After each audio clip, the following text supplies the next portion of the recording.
السلام علیکم، آپ دیکھ رہے ہیں کے نیوز ایچ ڈی میں ہوں حارث علی شاہ گیلانی۔ چلتے ہیں آج کی اہم خبروں کی طرف۔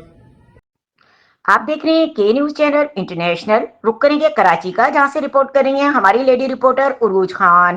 انٹرنیشنل پیس کمیٹی انٹرفیتھ کے سربراہ اعجاز علی چھجڑوں کے کراچی ڈویژن کے تمام عہدیداران اور کراچی میڈیا سیل کی طرف سے واقعی بھرپور مذمت اور مجرموں کو سزا کا مطالبہ۔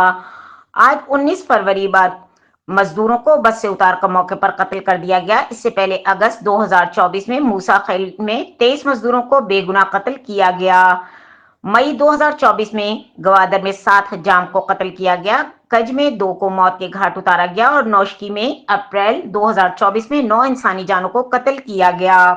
تقریباً گزشتہ 10 ماہ میں 48 سے زائد غریب مزدوروں اور عام مسافروں کو بلوچستان کی شناخت کر کے آئی ڈی کارڈ دے کر قتل کیا گیا ہے، جس پر ہم بھرپور مذمت کرتے ہیں اور ایسی بزدلانہ کارروائی کرنے والے انسانیت حقوق کے انسانی دشمن ہماری سیکورٹی فورسز کے جوان بھی وطن عزیز کی سلامتی اور بقا کے لیے روزانہ کی بنیاد پر بے دریغ اپنی زندگیاں قربان کر رہے ہیں۔